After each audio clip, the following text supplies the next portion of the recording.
नमस्कार, स्वागत है आपका न्यूज फ्लैश में। मैं हूं आपके साथ सलोनी। बढ़ते हैं खबरों की ओर। कुचामन सिटी के हरियाजुन गांव से 1 किलोमीटर दूर अरावली की पहाड़ी पर स्थित है 600 वर्ष पुराना गुप्पेश्वर महादेव मंदिर।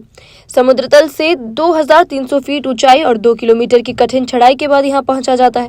सरकारी सुविधा न होने के बावजूद श्रद्धालु स्वयं श्रमदान करते हैं। बजरी, टाइल्स आदि निर्माण सामग्री हाथों में लेकर मंदिर तक पहुंचाते हैं। यहाँ संगमरमर का 2.5 फीट ऊंचा शिवलिंग है, जिसमें मां पार्वती और गणेश जी की मूर्तियां भी अंकित है। सावन और शिवरात्रि पर यहाँ बड़ी संख्या में श्रद्धालु दर्शन को आते हैं। मैं सीताराम, जीएसटी डिपार्टमेंट में इंटेलिजेंस ऑफिसर के रूप में कार्यरत। यहाँ पिछले 10 वर्षों से भगवान महादेव के दर्शनों के लिए आता हूँ और यहाँ पर हजारों श्रद्धालु सावन मास में आते हैं। महाशिवरात्रि पर भी हजारों श्रद्धालु आते हैं यहाँ पर। और ऐसी मान्यता है जो हमारे साथ भी वास्तविक घटित हुई है कि यहाँ पर आने वाले हर एक श्रद्धालु की हर एक प्रकार की मनोकामना पूर्ण होती है और नियमित तौर पर यहाँ पर बहुत श्रद्धालु आते हैं जिनकी भावना यहाँ पर भोलेनाथ से जुड़ी हुई है।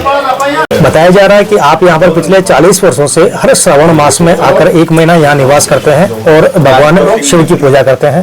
और इस मंदिर के बारे में आप थोड़ा जानकारी बताएं। मेरा नाम भोलाल शर्मा है। मैं रिटायर्ड सहायक निदेशक कृषि विभाग से हूँ और मैं शुरू में यहाँ 1981 में आया और यहाँ मैंने इस स्थान के दर्शन किए। उस समय मेरे को ऐसे आभास हुआ, मैं वहाँ से जल का लोटा लाया और भगवान के जब जल चलाया तो यहाँ बरसात हुई और मैंने इसकी जहाँ तक फिर लोगों से पूछ करके इसी स्थान का ये निश्चय किया कि भाई यहाँ भगवान निवास करते हैं। तो सभी लोगों ने यहाँ कहा कि भाई भगवान यहाँ जरूर रहते हैं, हमारी कामनाएं पूरी होती है। हम बरसात की इच्छा करते हैं तो खूब बरसात होती है, हमारे गाँव में जमाना होता है। तो वहाँ मैंने पूछने से कहा कि ये डकैतों का स्थान है। यहाँ 2 डकैत थे, हरियाउल और जालम सिंह। हरियाउल डकैत के जो कल्याणी लड़की थी उन्होंने यहाँ स्थापना की। तब से इस मंदिर में निरंतर साधुओं ने तपस्या की और तपस्या के बाद में धीरे धीरे इसका विकास होता रहा।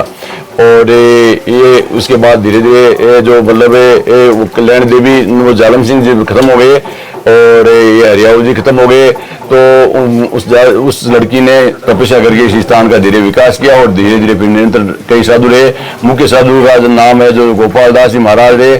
उसके बाद इसका ज्यादा विकास हुआ और आज काफी जगह है और खूब लोग बाग आते हैं। सोमवार तक यहाँ 5000 आदमी तक यहाँ दर्शन करने के लिए आते हैं, अलग अलग जगह से आते हैं। अभी तक के लिए इतना ही और खबरों के लिए बने रहिए न्यूज फ्लैश के साथ। नमस्कार।